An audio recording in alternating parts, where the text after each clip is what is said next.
Hello church family, it's just Peter here with an update.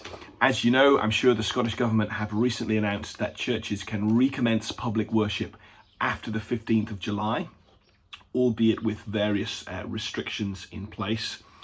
The elders and I met last night, Monday the 13th of July, to think about how and when we should think about reopening our building for public worship.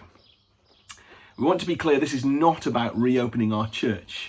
Our church has never closed and indeed has been in many ways more active than ever in worship and witness and so on. Let me say at this stage, before I tell you our conclusions, just a word about unity and love. The world in many ways out there is tearing itself apart in disagreement about COVID-19 and the right response to it. I've no doubt you'll find some things in the conclusions we've drawn that you like and maybe others that you don't. But let me appeal to you to do what Paul says in Ephesians, that is to bear with one another, indeed to bear with us elders in love. In many ways, the unity of our church is the most precious thing just now. So, without any more ado, let me tell you what we have concluded. We want to recommence in-person morning services soon, but not immediately. And so we intend to reopen the building for public worship at 11 a.m. on Sunday the 30th of August. That service and those that follow will be simultaneously live streamed for those who are not yet able to meet in person.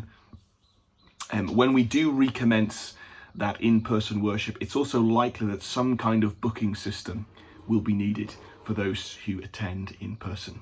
And you'll hear more about that in the coming weeks. Now that means that from this Sunday, we'll have 6 more weeks of purely online services.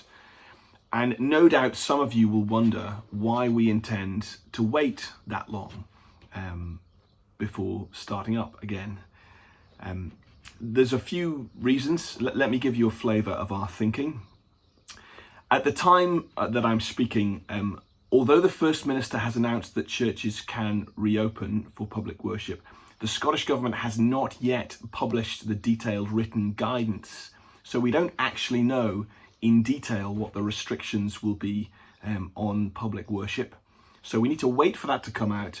And then we'll also need some time to digest it and to put it in place. It's likely to be lengthy and complicated. Secondly, we want to take time to make sure that our video system is installed, tested, and fully working. And ideally, that would include at least one Sunday where we just have a dry run of using it before we recommence in-person services. We think it's really important that we move forward together as a church, and that neither those in person nor online get left behind.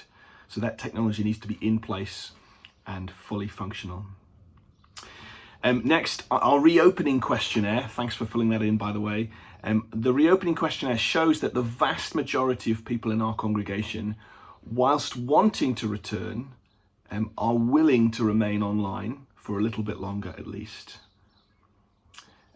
Next, and this is really key, waiting a few more weeks might mean, I stress might, but might mean that restrictions ease further to allow a more authentic worship experience.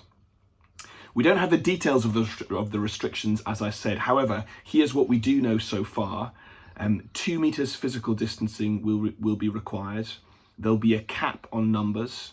There's the possibility of masks, no singing, no wind instruments, no refreshments, no communion, and not much opportunity to mix and to talk.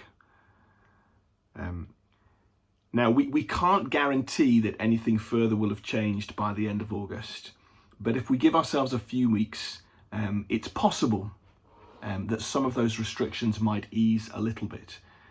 When you add those restrictions together, we lose many things which are very precious to us in our in-person services. So it might be that waiting a bit longer will enable some of that to ease so that the experience for those who are physically there is just a bit nicer and a bit better. Linked to that, as it stands, the restrictions mean Sunday school work would be virtually impossible at the moment. But again, by the 30th of August, the children will be hopefully back to school. And if the government's plans come to fruition, they might even be back to school full time. And so at that stage, hopefully we'll be able to do some sort of Sunday school work as well. Waiting to the end of August will also help us to see how the COVID-19 crisis develops. It'd be a great shame, wouldn't it, to recommence public worship only to have to stop again shortly afterwards if the virus were to spike either locally or nationally. And then lastly, if I can just speak on a personal note, I'm sure many of you have felt the pressures of lockdown in different ways. I have to say it's left Morag and I very tired, and I'm sure many of you will feel the same. And so with the blessing of the elders, we've therefore decided to take 2 weeks of holiday at the start of August. And whilst I'm always very keen for other people to preach, it would seem right, I suppose, for me to preach and to lead as we go into this new phase. And so that's another reason for waiting just a little bit longer. So we recommence in-person services on the 30th of August. But in the meantime, the elders and I would like to make a suggestion to you.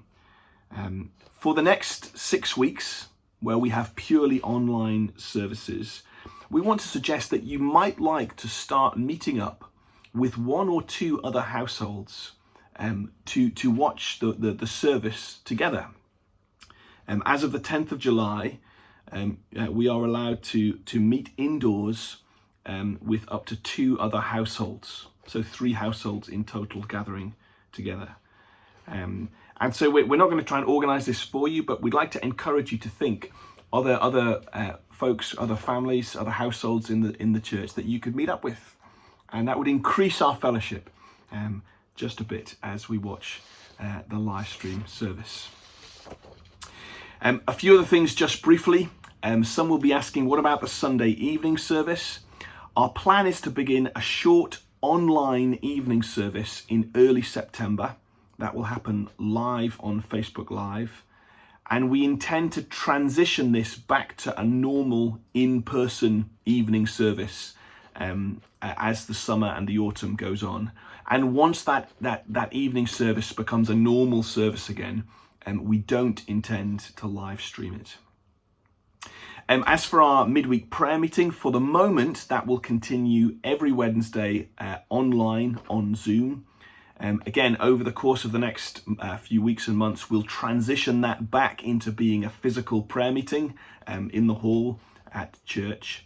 But we intend to keep the Zoom element so that folks who can't get there physically can continue to participate.